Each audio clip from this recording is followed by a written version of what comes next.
So hi hello friends, welcome to increase knowledge for education channel. So చూడండి, మనము సైన్స్లో కణం జీవుల మౌలిక ప్రమాణం అని ఒక టాపిక్ తీసుకొని సో అది 8th, 9th, 10th ఉండడం అని జరిగింది. దాన్ని మనము పార్ట్ 1, పార్ట్ 2గా చేసుకున్నాం. సో మిగతాది తర్వాత చెప్పాను. సో అది ఇప్పుడు మొదలు పెట్టుకుందాం. ఎంతవరకు చెప్పుకున్నామంటే, సో కణం గురించి పరిచయం నుంచి సో కణంలో ఉన్నటువంటి భాగాల గురించి, భాగాలు కాదు, సో ప్రధాన అంశాల వరకు, సో కణంలోని ప్రాథమిక అంశాల గురించి. సో ఆ ప్రాథమిక అంశాలు ఏమేమి ఉన్నాయంటే చూడండి, ప్లాస్మా త్వచం, కణద్రవ్యం, కేంద్రకం. సో ఈ 3 టాపిక్లు బట్టి మనం కాన్సెప్ట్ అనేది చెప్పుకోవడం అనేది జరిగింది.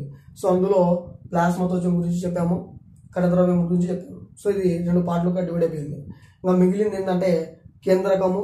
సో దాంతోపాటు కణంలోని భాగాలు, సో వాటి యొక్క విధులు.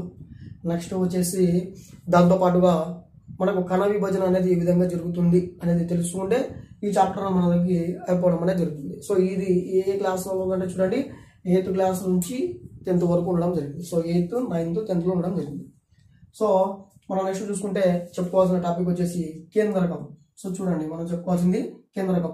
ప్లాస్మా త్వచం చెప్పుకున్నాము, సో కణద్రవ్యం వరకు చెప్పుకున్నాము. సో మనం నెక్స్ట్ చెప్పుకోవాల్సింది కేంద్రకం. సో చూడండి, సో కేంద్రకం ఫస్ట్ దీని గురించి ఇంట్రడక్షన్ చేసుకుందాం. సో కేంద్రకము మనం చూడండి, కేంద్రకాన్ని కనుక్కున్నది ఎవరు అంటే సో రాబర్ట్ బ్రౌన్. సో ఎవరు కనుక్కోవడం జరిగింది? Robert brown. ఎప్పుడు? 1831 సంవత్సరంలో. ఈ రాబర్ట్ బ్రౌన్ అనేటువంటి శాస్త్రవేత్త 1831 సంవత్సరంలో ఆర్కిడ్ పత్రాలతో పరిశోధన చేసి మనకు కేంద్రకాన్ని కనుక్కోవడం అనేది జరిగింది. సో వల్ల అవసరం లేదు. కేంద్రకాన్ని కనుక్కునేది ఎవరు అంటే రాబర్ట్ హుక్. అదే కణాన్ని కనుక్కునేది అయితే రాబర్ట్ హుక్. సో గుర్తుపెట్టుకోండి, ఈ విధంగా కేంద్రకాన్ని కనుక్కోవడం అనేది జరిగింది.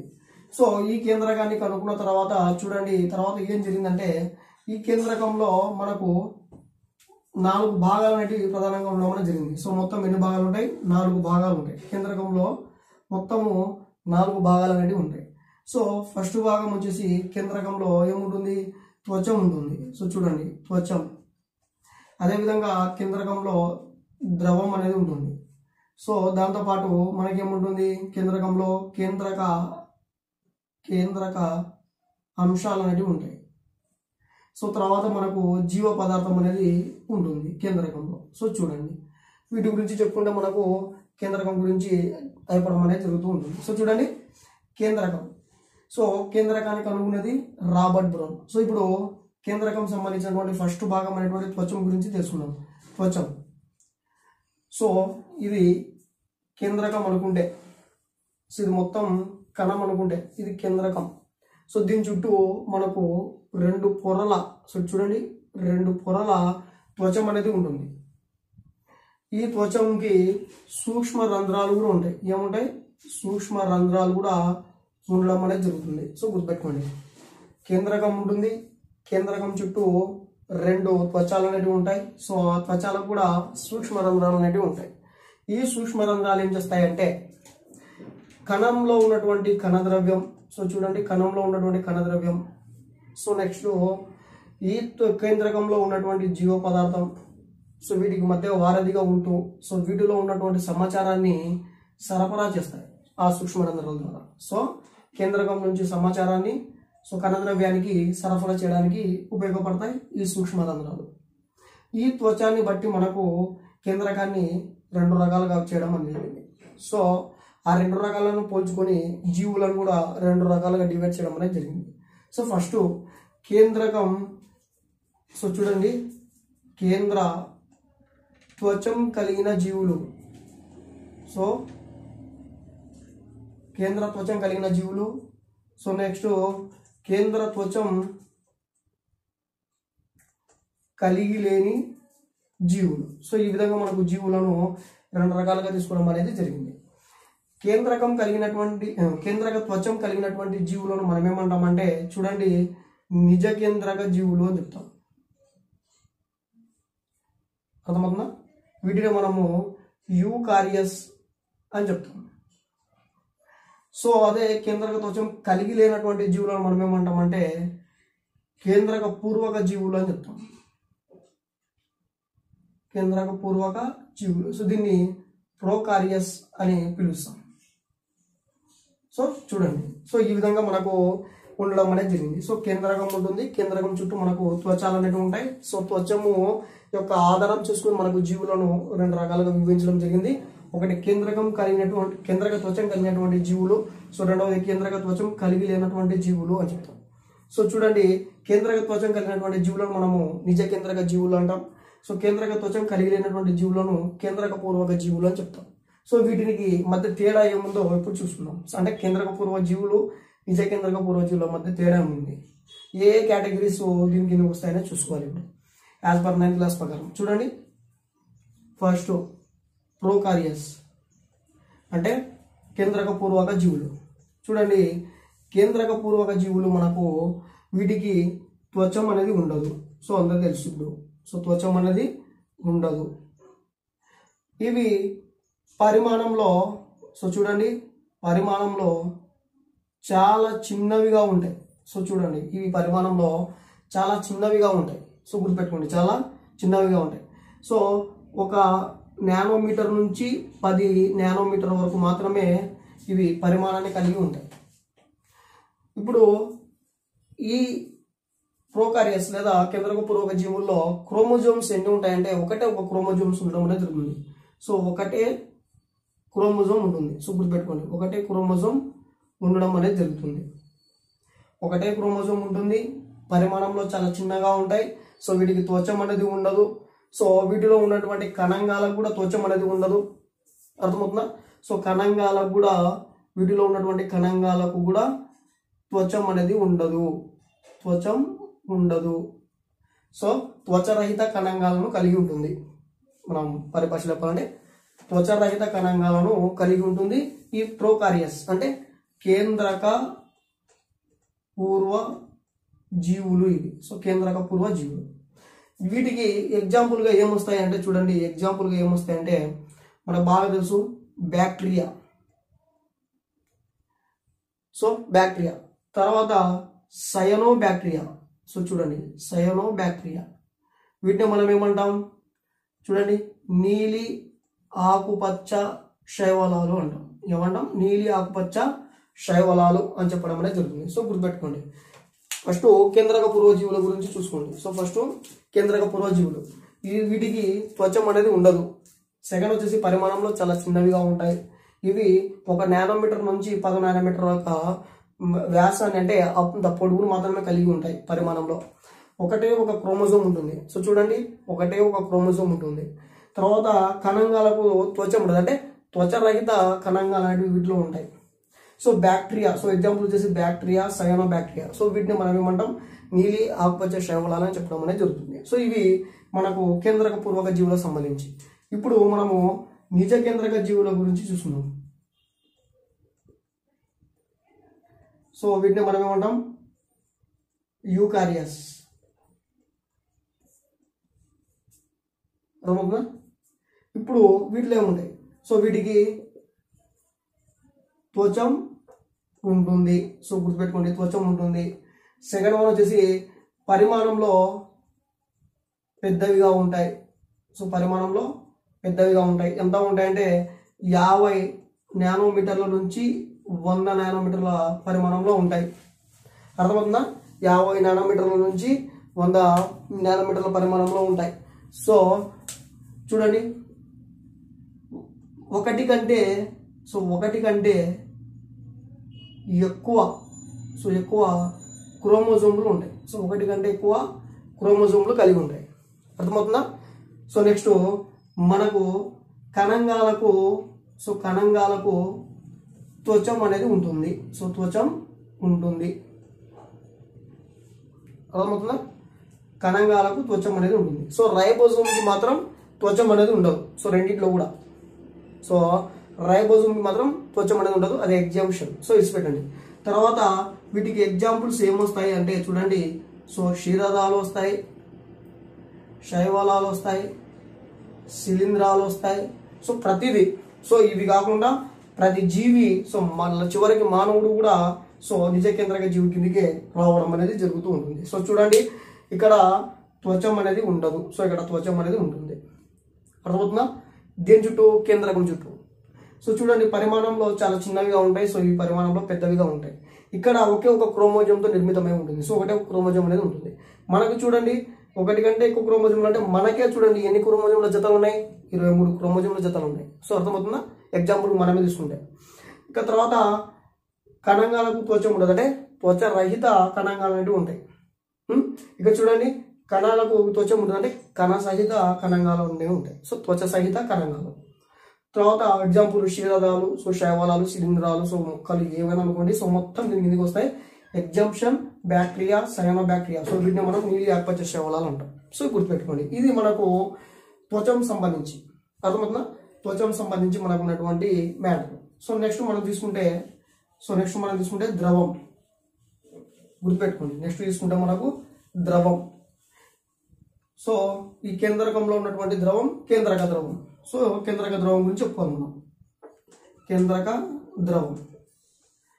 కేంద్రక ద్రవం అంటే ఏమంటాం? కేంద్రకంలో ఉండే ద్రవాన్ని మనం కేంద్రక ద్రవం అంటాం. సో ఇది జన్యు సమాచారానికి ఎంతో కొంత పాత్ర అనేది చూపిస్తూ ఉంటుంది. అంతే, అంతమించి అనేది దీంట్లో మ్యాటర్ అయితే ఇవ్వడం అనేది జరగదు. నెక్స్ట్ చూసుకుంటే కేంద్రక అంశాలను ఇవ్వడం అనేది జరిగింది. సో వీటిని మనము వర్ణయుత అంశాలు అని కూడా చెప్తాం. అంటే ఇవి రకరకాల రంగులను కలిగి ఉంటాయి. సో రకరకాల రంగులను కలిగి ఉంటాయి.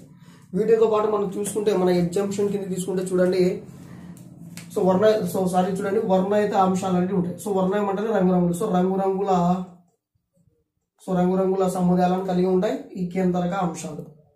మనకు టెక్స్ట్ బుక్ లో కొన్ని రంగులని ఇవ్వడం జరిగింది. సో అది క్రోమోజోమ్ల దగ్గర చెప్తాం. అర్థమవుతుందా? సో చూడండి వర్ణయుత అంశాలు. సో కేంద్రక అంశాలు మనం ఏమంటాం? వర్ణయుత అంశాలు అంటాం. వర్ణయుత అంశాలు అంటే కేంద్రకంలో రకరకాల రంగులను కలిగి ఉంటాయి. అర్థమైందా? వీటికి మాత్రం అదే మ్యాటర్ ఉండడం జరిగింది. సో మనకు నెక్స్ట్ ఇంపార్టెంట్ మ్యాటర్ వచ్చేసి జీవ పదార్థం. సో ఇది మనకు ఇంపార్టెంట్ కిందకి వస్తుంది. జీవ పదార్థం. సో చూడండి జీవ పదార్థాన్ని తీసుకుంటే మనకు ఈ జీవ పదార్థాన్ని మనకు కనుక్కునేది ఎవరంటే మెకెలో ఫర్కంజీ. చూడండి మెకెలో ఫర్కంజీ ఎప్పుడు కనుక్కున్నాడు? 1839లో కనుక్కోవడం అనేది జరిగింది. మెకెలో ఫర్కంజీ జీవ పదార్థాన్ని కేంద్రకంలో ఉన్నటువంటి దీన్ని మనం జన్యు పదార్థం అర్థమవుతుందా? సో వీటిని మెకెలో ఫర్కంజీ కనుక్కోవడం అనేది. సో జీవ పదార్థం అన్నా జన్యు పదార్థం అన్నా రెండో ఒకటే. సో కనుక్కోవడం అనేది జరిగింది. సో ఈ విధంగా కనుక్కున్నటువంటి మెకాంజీ సో వీటిపైన రీసెర్చ్ చేయడం అనేది జరిగింది. సో కనుక్కున్న తర్వాత సో చూడండి జన్యు పదార్థంలో ఏముంటుంది అని అంటే చూడండి జన్యు పదార్థంలో క్రోమాటిన్ అనేటువంటి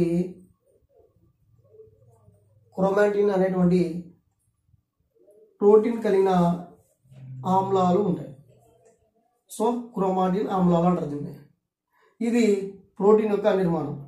ఈ క్రోమాటిన్ యొక్క ఆధారం చేసుకునే మనకు జన్యు పదార్థం లేదా జీవ పదార్థం అనేది ఏర్పడడం అనేది జరుగుతూ ఉంటుంది. ఈ క్రోమాటిన్ విచ్ఛిన్నమైనప్పుడు సో చూడండి ఈ క్రోమాటిన్ విచ్ఛిన్నమైనప్పుడు మనకి ఏమేమి పడతాయంటే క్రోమోజోమ్స్ ఏర్పడతాయి. క్రోమోజోమ్స్ అనేటివి ఏర్పడతాయి. సో క్రోమాటిన్ మనకు విచ్ఛిన్నమైనప్పుడు అంటే విభజన చెందేటప్పుడు మనకి ఏమి ఏర్పడతాయి? క్రోమోజోమ్స్ అనేటివి ఏర్పడడం అనేది జరుగుతూ ఉంటుంది. ఇదే దాంట్లో ఈ జన్యు పదార్థం లేదా జీవ పదార్థంలో.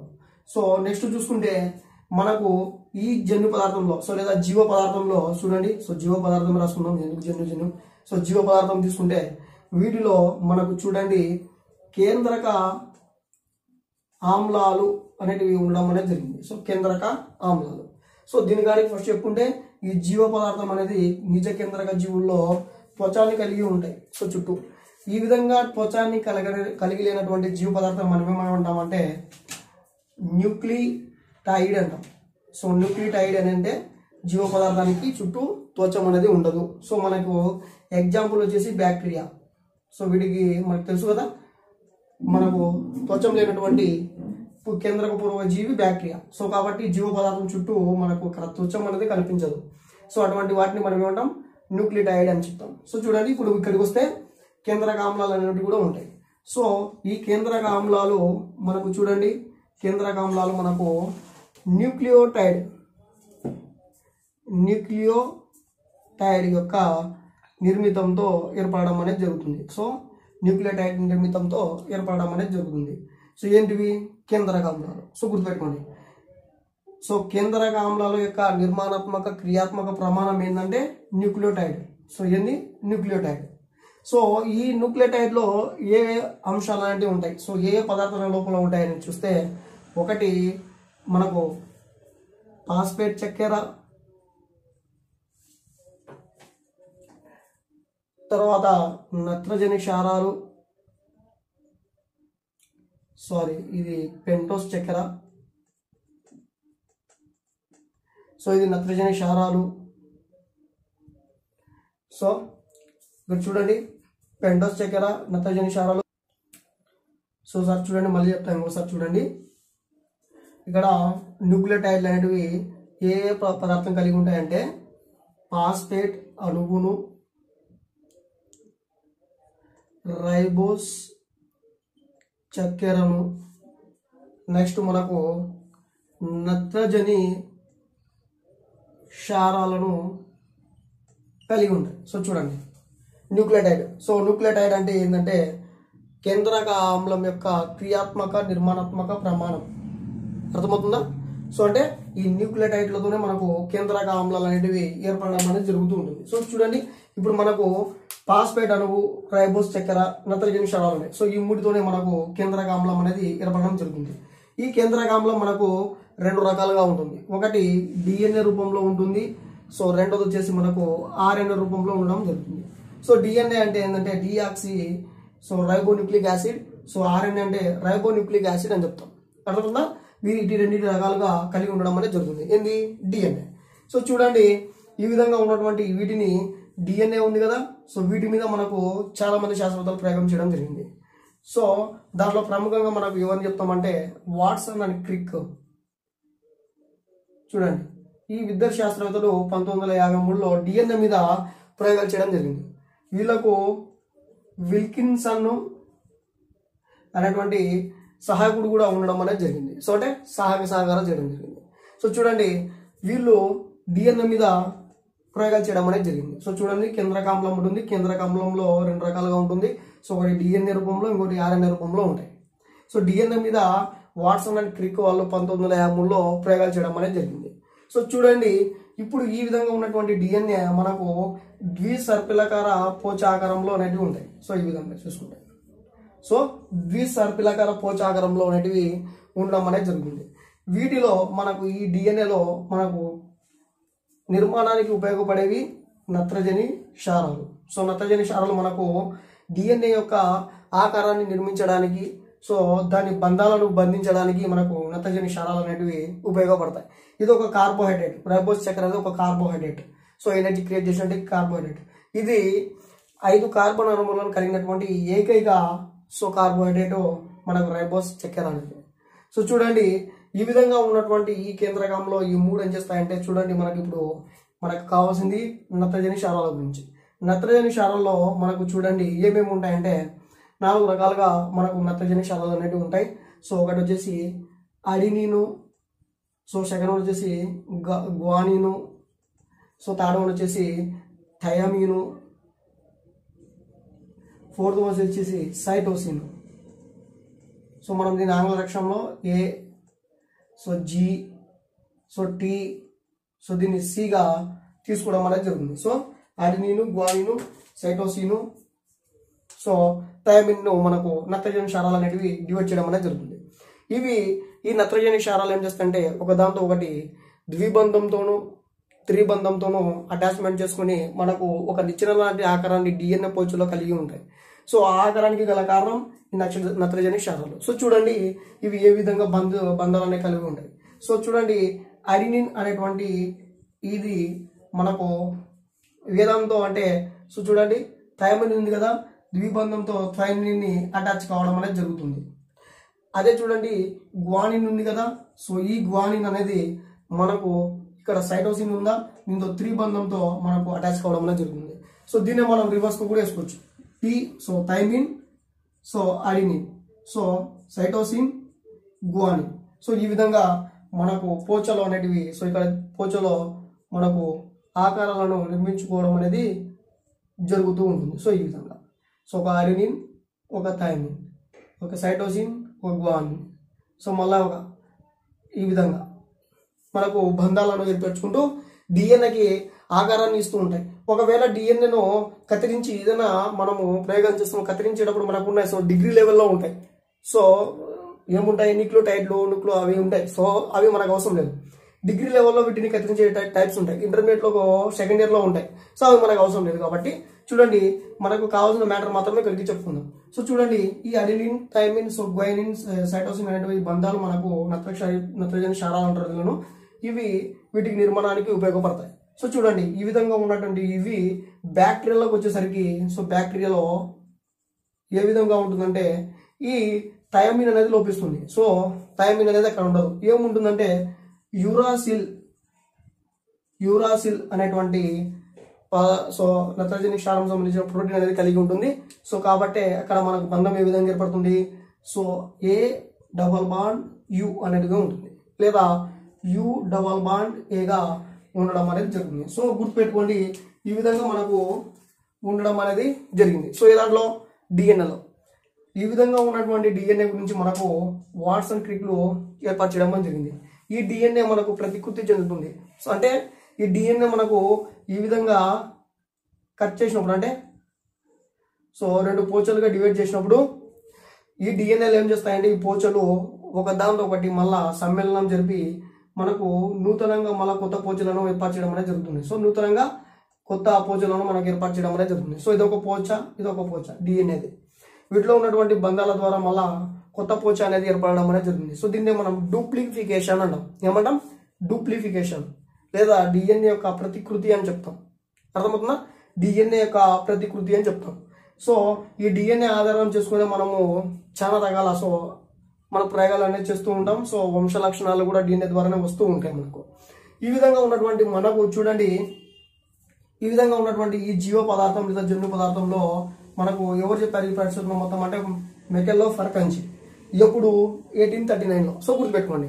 ఇప్పుడు వాట్సన్ క్రిక్ మనకు డిఎన్ఏ మీద ప్రయోగాలు కూడా చేయడం అనేది జరిగింది. ఇవి మొత్తం బాగుంది. సో ఈ విధంగా ఉన్న తర్వాత మనకు ఈ ఉంది కదా క్రోమాటిన్.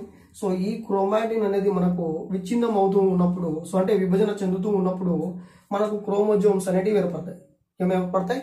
క్రోమోజోమ్స్. ఈ క్రోమోజోమ్స్ నుంచే మనకు జన్యువులు అనేటివి రూపాంతరం చెందుతున్నప్పుడు జన్యువులు అనేటివి ఏర్పడతాయి. ఈ జన్యువులు మనకు బ్లూ ప్రింట్ మాదిరిగా ఉపయోగపడతాయి. సైకాలజీలో ఉండడం జరిగింది. సో జన్యువులు, సో మనకు క్రోమోజోమ్ నుంచి వచ్చినటువంటి జన్యువులు మనకు బ్లూ ప్రింట్గా ఉంటాయి. అర్థమవుతుందా? బ్లూ ప్రింట్గా ఉంటాయి.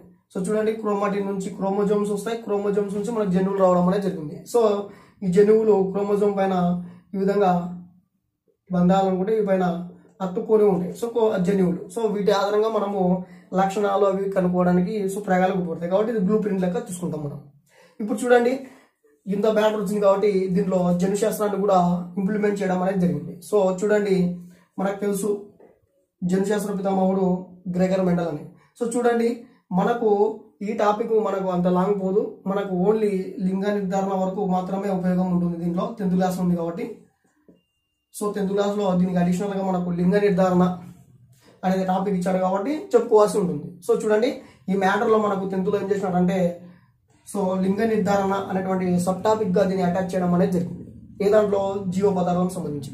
కాబట్టి డిఎన్ఏ గురించి చెప్పుకుంటూ మనం ఏమేం చేయాలి? ఈ లింగ నిర్ధారణ గురించి కూడా చెప్పుకోవాలి. సో ఇప్పుడు మనము వీటిలో లింగ నిర్ధారణ గురించి చూసుకోవాలి. సో చూడండి, మనకు డిఎన్ఏ గురించి, సో డిఎన్ఏ ప్రతికృతి గురించి సో మొత్తం మనకు Watson and Crick, Wilkinson, so వీళ్ళందరూ మనకు పరిశోధనలు చేశారు కదా.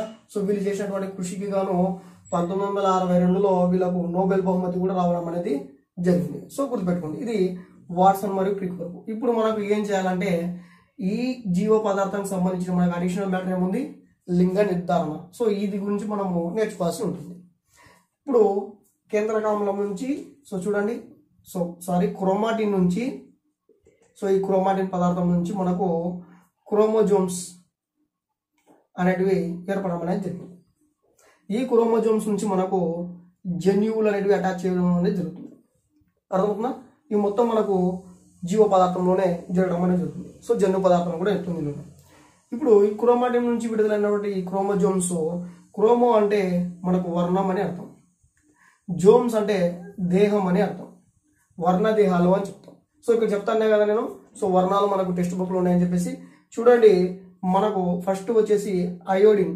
సో అయోడిన్ అనేది మనకు టెక్స్ట్ బుక్లో ఉంది, 6th నుంచి వింటున్నాం. ఇది మనకు పిండి పదార్థాల నిర్ధారణకు ఉపయోగపడుతుంది, కణం యొక్క నిర్ధారణకు కూడా ఉపయోగపడుతుంది. మిథలిన్ బ్లూ ఉంది. సో మిథలిన్ బ్లూ ఉంది. సో మిథలిన్ బ్లూ కూడా మనకు కేంద్రకం యొక్క కణంగా కనుక్కోవడానికి ఉపయోగిస్తారు. తర్వాత ఎర్ర సిర ఉంది, ఎరుపు రంగు వెళ్ళినటువంటి సిర. ఇది ఎందుకు ఉపయోగిస్తారంటే వేర్లు, సో కాండాల ద్వారా ప్రసరణ జరుగుతుంది కదా, నీటి ప్రసరణ, ఖనిజ లవణాల ప్రసరణ జరిగే విధానాన్ని తెలుసుకోవడానికి వీటిని ఉపయోగిస్తారు. షాంప్రిన్ అనేది ఉంది. సో మనకు షాంప్రిన్ అని. సో ఈ షాంప్రిన్ అనేది మనకు ఎందుకు ఉపయోగిస్తారంటే చూడండి, కణ భాగాలను, సో కణదేహాలను, సో మొత్తాన్ని కనుక్కోవడానికి మనకు షాంప్రిన్ ఉపయోగించడం అనేది జరుగుతూ ఉంటుంది. సో ఈ విధంగా మనకు కొన్ని ఎక్కడ ఇచ్చాడు, టెక్స్ట్ బుక్లు ఇవ్వడం అనేది జరిగింది. సో ఉంది కాబట్టి చెప్తున్నాము. సో అక్కడక్కడ ఉంటాయి. సో ఇక్కడ చెప్పడం జరిగింది. సో క్రోమోజోమ్స్ అంటే వర్ణం, సో క్రోమో అంటే వర్ణం, జోమ్స్ అంటే దేహం. వీటిని అతుక్కొని మనకు జన్యువులు ఉంటాయి. వీటిని మనం ఏమంటాం, బ్లూ ప్రింట్స్ అని చెప్పడం అనేది జరుగుతుంది. సో ఈ బ్లూ ప్రింట్స్ అన్నమాట. ఇప్పుడు ఈ విధంగా ఉన్నటువంటి క్రోమోజోమ్స్ ఒకే రకంగా, సో ఇప్పుడు మానవుని యొక్క లింగ నిర్ధారణ కనుక్కోవాలి కాబట్టి, సో చూడండి మానవుల్లో క్రోమోజోమ్ల సంఖ్య ఎంత అంటే 23 జతలు. ఎన్ని? 23 జతలు. సో వీటిని మనం ఏమంటాం పరిభాషలో 46. సో 46 క్రోమోజోమ్స్ అనేవి మనకు ఉండడం అనేది జరుగుతుంది. ఈ 23 జతల్లో మనకు మళ్ళీ డివైడ్ చేసుకోవాలి. ఒకే విధిని కలిగి ఉండి, సో ఒకే విధిని కలిగి ఉండి స్త్రీ పురుషులలో సమానంగా ఉండేటువంటి క్రోమోజోమ్స్లను మనం ఏమంటామంటే ఆటోజోమ్స్ అంటాం. ఏమంటాం? ఆటోజోమ్స్. సో మన పరిభాష చెప్పాలంటే దైహిక క్రోమోజోమ్లు అంటాం. చూడండి, ఒకే విధిని కలిగి ఉండాలి. ఇక్కడ స్త్రీలో కూడా పురుషుల్లో కూడా ఒకే విధిని కలిగి ఉండాలి. అదేవిధంగా స్త్రీ పురుషుల్లో సమానంగా ఉంటాయి. అర్థమవుతుందా? సమానంగానే ఉంటాయి. సో ఉండి ఒకే విధిని కలిగి ఉండేటువంటి మన క్రోమోజోమ్స్ మనం ఏమంటామంటే ఆటోజోమ్స్ అంటాం. సో వీటిని మనం ఏమంటాం, దైహిక క్రోమోజోమ్లు అంటాం. వీటి యొక్క విధి ఏంటంటే ఇవి మన శరీర నిర్మాణానికి, సో దేహ నిర్మాణానికి ఉపయోగపడతాయి. సో దేహ నిర్మాణానికి ఉపయోగపడేటువంటి క్రోమోజోమ్ల సంఖ్య ఎంత అంటే 22 జతలు. అర్థమవుతుందా? అంటే 44 క్రోమోజోమ్లు మనకు దేహ నిర్మాణానికి ఉపయోగపడతాయి. ఆ విధంగా కాకుండా చూడండి, నెక్స్ట్ అవి వేరే వేరే విధులను కలిగి ఉండి సమానంగా ఉండేటువంటి క్రోమోజోమ్లను మనం ఏమంటామంటే అల్లోజోమ్స్ అంటాం. అల్లోజోమ్స్. సో పరిభాష చెప్పాలంటే దీన్ని లైంగిక క్రోమోజోమ్లు అని చెప్తాం. సో లైంగిక క్రోమోజోమ్లు అంటే వేరే వేరే విధులు చేస్తూ ఉండాలి. సో స్త్రీ పురుషుల్లో కూడా సమానంగా ఉండాలి. సో అటువంటి మనకు ఉన్నటువంటి క్రోమోజోమ్లను మనం ఏమంటాం, అల్లోజోమ్స్ లేదా లైంగిక క్రోమోజోమ్స్ అని చెప్పడం అనేది జరుగుతుంది. సో ఇవి మనకు ఒకే ఒక జత ఉండడం అనేది జరిగింది. సో స్త్రీ పురుషుల్లో, సో పురుషుల్లో ఒక జత ఉంటుంది, స్త్రీలలో కూడా ఒక జత ఉంటుంది. అంటే దాని అర్థం 2 ఉంటాయని. సో స్త్రీలలో 2 ఉంటాయి, పురుషుల్లో 2 ఉంటాయి. సో ఇవి క్రోమోజోమ్లు. ఇప్పుడు మనకు లింగ నిర్ధారణకు కావాల్సింది ఏంది, ఈ అల్లోజోమ్స్ కావాలి. మనకు లింగ నిర్ధారణకు ఏం కావాలి, ఈ అల్లోజోమ్స్ అనేది కావాల్సి ఉంటుంది. సో గుర్తుపెట్టుకోండి, ఇవి మనకు దేహ నిర్మాణానికి ఉపయోగపడతాయి. సో దేహ నిర్మాణానికి ఉపయోగపడేవి మనకు లింగ నిర్ధారణకు పనికిరావు. సో మనకు కావాల్సింది అల్లోజోమ్స్ మాత్రమే. సో ఇప్పుడు అల్లోజోమ్స్ గురించి చర్చించుకుంటే లింగ నిర్ధారణ అయిపోతుంది. సో చూడండి, సో ఇప్పుడు లింగ నిర్ధారణ సో చేయాలంటే ఫస్ట్ మనకు ఏం చెప్పాము, అల్లోజోమ్స్ తీసుకోవాలి. సో స్త్రీలలో తీసుకోవాలి, సో ఇక్కడ పురుషుల్లో తీసుకోవాలి. స్త్రీలలో మనకు కేవలం ఎక్స్ అనేటువంటి క్రోమోజోమ్ మాత్రమే మనకు ఉంటుంది. అర్థమవుతుందా? సో ఎక్స్ కేవలం ఒక టైప్ మాత్రమే ఉంటుంది. సో ఇక్కడ మాత్రం పురుషుల్లో ఎక్స్ ఉంటుంది, వై ఉంటుంది. అంటే 2 రకాలు కలిగినటువంటి క్రోమోజోమ్లు అనేవి ఇందులో ఉంటాయి. సో మనకు ఒక జత ఉంటుంది కదా ఇది. సో ఇది కూడా ఒక జత అనేది ఉంటుంది. ఆ జతలో మనకు 2 ఉంటాయి. సో ఆ 2లో XX ఉంటుంది, ఇక్కడ ఒక జత ఉంటుంది. సో ఇక్కడ 2లో మనకు XY అనేది ఉంటుంది పురుషుల్లో. ఇప్పుడు చూడండి, మనకు ఈ క్రోమోజోమ్లో వచ్చినటువంటి స్త్రీ నుంచి ఎల్లప్పుడూ ఏమొస్తుంది, X క్రోమోజోమ్ మాత్రమే వస్తుంది. కానీ పురుషుల్లో ఛాయిస్ ఉంది కదా, X రావచ్చు, Y కూడా రావచ్చు. ఒకవేళ పురుషుల నుంచి X వస్తే సో ఇవి 2 సంయోగం చెంది మనకేం ఏర్పడుతుంది, XX ఏర్పడుతుంది. సో XX అంటే ఎవరు, ఆడపిల్ల, ఏమంటాం, బాలిక, అమ్మాయి కావచ్చు, అమ్మాయి. అర్థమవుతుందా? సో ఇక్కడ XS వచ్చింది, ఆడపిల్ల లేదా సో బాలిక లేదా అమ్మాయి పుట్టడం అనేది జరుగుతుంది. సో ఇక్కడ చూడండి, ఇదే స్త్రీ సో ఇక్కడ పురుషుడు వేసుకుంటే ఇక్కడ XX కామన్ గా ఉంటాయి. సో ఇక్కడ XY ఉంటాయి. సో ఇక్కడ నుంచి మనకు X అనేటువంటి క్రోమోజోమ్ వచ్చింది.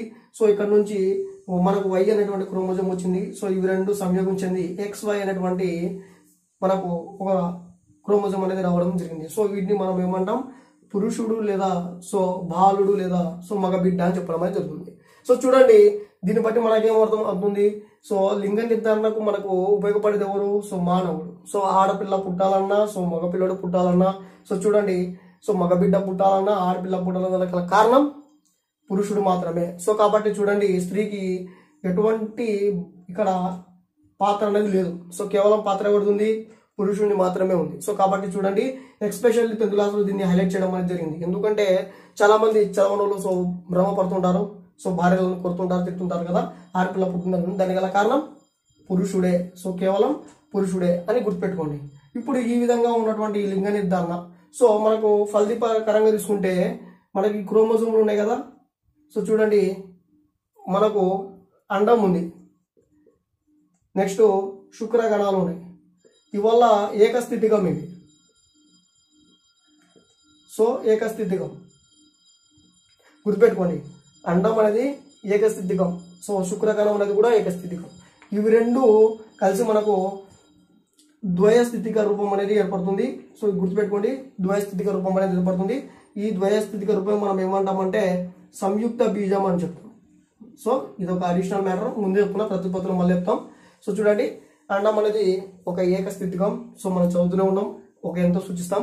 సో శుక్రగణం అనేది కూడా ఒక ఏకస్థితికమే. సో దీన్ని కూడా మనం ఎంతోనే సూచిస్తాం. సో అండము శుక్రగణము ఫలీకరణం చెంది మనకు ద్వయస్థితికంగా ఏర్పడుతుంది. దీన్ని మనము సంయుక్త బీజం అంటాం. సంయుక్త బీజం వచ్చేసి మనకు 2n గా ఉంటుంది. సో గుర్తుపెట్టుకోండి, ఇది నేను ప్రత్యుత్పత్తి చెప్తాను, మళ్ళీ మొత్తం డీటెయిల్ చెప్తా. సో ఇది కూడా చెప్తాను మళ్ళీ. ఏమంటే ఇక్కడ అడిషనల్ మ్యాటర్ గా అటాక్ చేయడం జరిగింది లింగ నిర్ధారణ అని చెప్పేసి, కాబట్టి చెప్పాలి కాబట్టి ఇక్కడనే చెప్పడం అనేది జరిగింది. సో చూడండి, మళ్ళీ ప్రత్యుత్పత్తిలో కూడా చెప్పుకుందాం. ఇది మనకు కేంద్రకంలో ఉన్నటువంటి 4 భాగాలు. ఈ 4 భాగాల గురించి మనము చెప్పుకోవడం జరిగింది. నెక్స్ట్ టాపిక్ లో చూసుకుంటే మనకు చూడండి, మనకు కేంద్రకం సో అయిపోయింది. సో కేంద్రకం అనేది కణంలో ఒక భాగం కిందికి వస్తుంది. సో కణంగాలలో కూడా ఇది ఒక భాగం. అర్థమవుతుందా? సో ఇప్పుడు మనకు చెప్పుకోవాల్సిన నెక్స్ట్ టాపిక్ ఏంటంటే కణం దాని భాగాల గురించి చెప్పుకోవాలి. సో కణం దాని భాగాల గురించి చెప్పుకోవాలి. అసలు ఏముంటాయి కణం, దానిలో భాగాలు ఏమేమి ఉంటాయి అని చూసుకుంటే చూడండి, డివైడ్ చేసుకున్నాం ఇక్కడనే. వృక్ష కణం, సో జంతు కణం. సో వృక్ష కణం, జంతు కణం. సో రెండింటిలో ఇప్పుడు మన కణం ఉంది.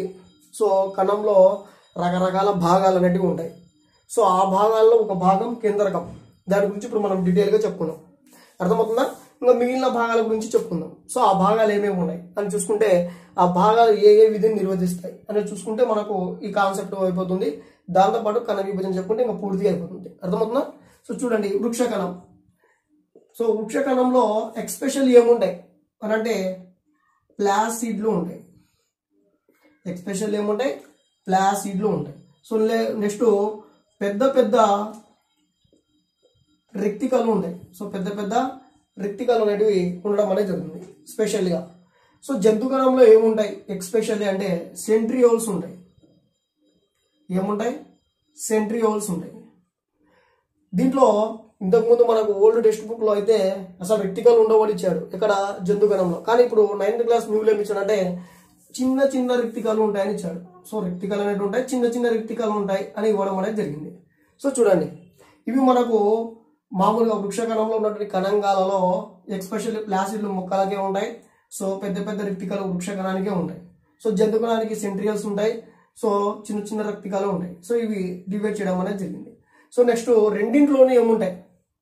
సో రెండింటిలో ఏముంటుంది? కామన్ గా కేంద్రకం ఉంటుంది. సో కేంద్రకం అనేది ఒక కణాంగం. దీని గురించి మనం చెప్పుకోవడం అనేది జరిగింది. నెక్స్ట్ ఏముంటుంది? సో అంతర్జీవ ద్రవ్యజాలం. సో అంతర్జీవ ద్రవ్యజాలం ఉంటుంది. So ER. దీంతో పాటు మనకు రైబోజోమ్లు ఉంటాయి. సో రెండింటిలోనూ ఉంటాయి. మైటోకాండ్రియా ఉంటుంది. సో రెండింటిలో కూడా మైటోకాండ్రియా అనేది ఉండడం అనేది జరుగుతుంది. అర్థమవుతుందా? సో రెండింటిలో కూడా గాల్జీ సంక్లిష్టం ఉండడం జరుగుతుంది. సో గాల్జీ సంక్లిష్టం రెండింటిలో కూడా ఉంటుంది. నెక్స్ట్ వీటితో పాటు మనకు లైసోజోమ్లు ఉంటాయి. సో లైసోజోమ్లు కూడా మనకు రెండింటిలో ఉండడం అనేది జరుగుతుంది. సో వృక్ష కణంలో ఉంటుంది, జంతు కణంలో కూడా ఉంటాయి. సో ఇవల్ల నెక్స్ట్ మనకేముంటాయి? రైబోజోమ్లు, సో గాల్జీ సంక్లిష్టం, లైసోజోమ్లు, సో అంతర్జీవ ద్రవజాలం, కేంద్రకం. సో చూడండి, ఇంకా గుర్తొచ్చినప్పుడు టాపిక్ చెప్తున్నప్పుడు ఇంకా చెప్తాను. సో ప్రస్తుతానికైతే ఇవి గుర్తుపెట్టుకొని, వృక్ష కణంలో ప్లాసిడ్లు పెద్ద పెద్ద రిక్తికలు ఉంటాయి. జంతు కణంలో కేవలం సెంట్రియోల్స్ చిన్న చిన్న రిక్తికలు మాత్రమే ఉంటాయి. సో రెండింటిలోనూ కేంద్రకం ఉంటుంది, అంతర్జీవ ద్రవజాలం ఉంటుంది, రైబోజోమ్లు ఉంటాయి. సో మైటోకాండ్రియా ఉంటుంది, గాల్జీ సంక్లిష్టం ఉంటుంది, లైసోజోమ్లు కూడా ఉంటాయి. ఇప్పుడు మనము ఒక్కొక్క కణాంగం గురించి తెలుసుకోవాలి. ఫస్ట్ మనకు ప్లాసిడ్లు తీసుకోండి. సో ప్లాసిడ్లు మనకు కేవలం వృక్ష కణంలో మాత్రమే ఉంటాయి. సో ఈ ప్లాస్టిడ్లు చూడండి మనకు రెండు రకాలుగా ఉండడం అనేది జరిగింది. సో ఒకటి క్రోమోప్లాస్టిడ్, సెకండ్ది ల్యూకోప్లాస్టిడ్. సో గుర్తుపెట్టుకోండి, క్రోమోప్లాస్టిడ్, సెకండ్ వన్ వచ్చేసి ల్యూకోప్లాస్టిడ్. క్రోమోప్లాస్టిడ్ అంటే ఏమిటంటే వర్ణం కలిగినటువంటి, సో క్రోమోమ్ అంటేనే నేను ఇక్కడ చెప్పిన క్రోమోజోమ్ దగ్గర క్రోమో అంటేనే వర్ణం అని. సో చూడండి, వర్ణం కలిగినటువంటి ప్లాస్టిడ్లు మనకేమంటాం? క్రోమోప్లాస్టిడ్లు అంటాం. వర్ణరహిత చూడండి, వర్ణరహిత ప్లాస్టిడ్లను మనం ఏమంటాం? ప్లాస్టిడ్లను. సో గుర్తుపెట్టుకోండి, వర్ణరహిత ప్లాస్టిడ్లను మనం ఏమంటాం? ల్యూకోప్లాస్టిడ్లు అంటాం. ఏమంటాం? ల్యూకోప్లాస్టిడ్లు అని చెప్పడం జరుగుతుంది. ఈ వర్ణయుత ప్లాస్టిడ్లలో మనకు చూడండి క్లోరోప్లాస్టిడ్లు అనేటివి ఉండడం అనేది జరుగుతుంది. సో చూడండి, సో క్లోరోప్లాస్టిడ్లు ఇవి మనకు ఎక్కువగా పత్రహరితం, సో నెక్స్ట్ బీజదళ మొక్కలలో ఉంటాయి. సో నెక్స్ట్ వచ్చేసి కాండాలలో, లేత కాండాలలో ఉండడం జరుగుతుంది. సో మనకు పత్రహరితం ఉంది కదా, పత్రహరితం మనకు మెగ్నీషియం కలిగి ఉంటుంది. సో చూడండి, ఈ క్లోరోప్లాస్ట్ మనకు ఆకుపచ్చ రంగును కలిగిస్తాయి. సో ఆకుపచ్చ రంగుని కలిగిస్తాయి. ఈ ఆకుపచ్చ కలిగినటువంటి ప్రాంతాలు మనకు మొక్కలలో క్రియాజన్య సమయక్రియకి దోహదపడతాయి. సో అవి లేత కాండాల్లో ఉంటాయి, ద్విదళ బీజ మొక్క విత్తనాలలో ఉంటాయి. సో అదే విధంగా మనకు పత్రహరితంలో ఉంటాయి. సో చూడండి, పత్రహరితంలో ఉంటాయి. సో ఈ విధంగా మనకు క్లోరోప్లాస్ట్ అనేది ఉండడం అనేది జరిగింది. ఇంకా వర్ణరహిత ల్యూకోప్లాస్ట్ దగ్గరకు వస్తే ఇవి మనకు వేర్లలో ఉంటాయి. ఇవి ఎటువంటి రంగును కలిగి ఉండవు, తెల్ల రంగును మాత్రమే కలిగి ఉంటాయి, తెలుపు. మీరు మళ్ళీ డౌట్ వచ్చి ఏం బ్రదర్ అక్కడ అది వేరును తీస్తే అది ఎర్ర రంగులో వస్తుంది కదా, గోధుమ రంగులో ఉంది కదంటే అది దాని రంగు కాదు, అది భూమి. సో కింద ఉన్నటువంటి భూమి ఉంటుంది కదా, ఆ భూమి యొక్క రంగును ఈ వేర్లు అనేటివి శోషించుకుంటాయి. సో ఆ అత్తుకున్నప్పుడు మనకు వివిధ ప్రాంతాలలో ఏం చెప్తే వేర్లు వివిధ రకాలుగా కనిపిస్తూ ఉంటాయి. అది వాటి రంగు కాదు, సహజంగా ఆ భూమి యొక్క రంగును బట్టి అవి ఆ విధంగా ఉంటాయి. కానీ వేర్లకు మాత్రము తెలుపు రంగు మాత్రమే ప్రధానంగా ఉంటుంది. సో దీన్ని మనం ప్లాస్టిడ్లు అని చెప్పడం అనేది జరుగుతుంది. ఇది ప్లాస్టిడ్లకు సంబంధించి. ఈ ప్లాస్టిడ్లు కేవలం మొక్కల్లో మాత్రమే ఉంటాయి. నెక్స్ట్ చూసుకోండి, రిక్తికలు తీసుకుంటే. సో రిక్తికలను తీసుకుంటే పెద్ద పెద్ద రిక్తికలు ఎక్కడ ఉంటాయి? వృక్షంలో మాత్రమే ఉంటాయి. చిన్న చిన్న రిక్తికలు జంతు కణంలో మాత్రమే ఉంటాయి. గుర్తుపెట్టుకోండి, పెద్ద పెద్ద రిక్తికలు వృక్ష కణంలో మాత్రమే ఉంటాయి, చిన్న చిన్న రిక్తికలు మనకు జంతు కణంలో మాత్రమే ఉంటాయి. ఇది కొత్త న్యూ టెక్స్ట్ బుక్ లో పెట్టడం అనేది జరిగింది, చిన్న చిన్న రిక్తికలు. లేదా ఇంతకుముందు చిన్న చిన్న రిక్తికలు కాదు, అసలు రిక్తికలే ఉండవని చెప్పడం అనేది జరిగింది. ఇప్పుడు చూడండి, ఇది కణం అనుకుంటే వీటిలో వృక్ష కణం తీసుకుంటే వృక్ష కణంలో 50 నుంచి, సో చూడండి ఈ విధంగా ఉన్నటువంటి రిక్తిక అది పొడిగించుకుంటూ 50 నుంచి 90% వరకు మొత్తం ఆక్రమిస్తుంది ఏదాన్ని? కణాన్ని. సో చూడండి, ఇది ఒక రిక్తిక. సో వృక్ష కణంలో రిక్తిక అనేది చూడండి మొత్తం 90% వరకు ఆక్రమిస్తుంది, ఎందుకంటే చాలా పెద్దగా ఉంటాయి. సో అదే జంతు కణంలో చూసుకుంటే చాలా చిన్నగా ఉంటాయి. సో చాలా చిన్నగా ఉండడం అనేది జరుగుతుంది. అసలు ఈ రిక్తికలు మనకు ఎందుకు ఉపయోగపడతాయి కణానికి అని చెప్తే, ఏదన్నా వ్యర్థ పదార్థాలు ఉంటే, సో చూడండి కణంలో ఏమైనా వ్యర్థ పదార్థాలు ఉంటే ఇది స్టోరేజ్ చేసుకోవడం అనేది జరుగుతుంది. సో స్టోరేజ్ చేసుకోవడం అనేది జరుగుతుంది. కాబట్టి దీన్ని కణం యొక్క డస్ట్ బిన్ అంటాం. సో డస్ట్ బిన్ అది కణం యొక్కది రిక్తిక. సో రిక్తికను మనం కణం యొక్క డస్ట్ బిన్ అని చెప్తాం, చెత్త కుండి అని.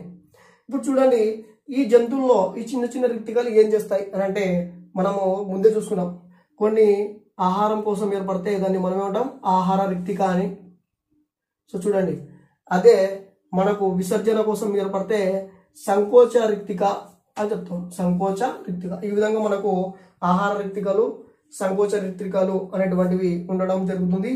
సో చూడండి నెక్స్ట్ పార్ట్లో మనము ఏం చేద్దామంటే మిగిలిన భాగాలు, సో ఏమున్నాయి సెంట్రియోల్స్, సో అంతర్జీవ ద్రవజాలం, రైబోజోమ్స్, మైటోకాండ్రియా, లైసోజోమ్స్, గాల్సియం, దీని గురించి చెప్పుకుందాం.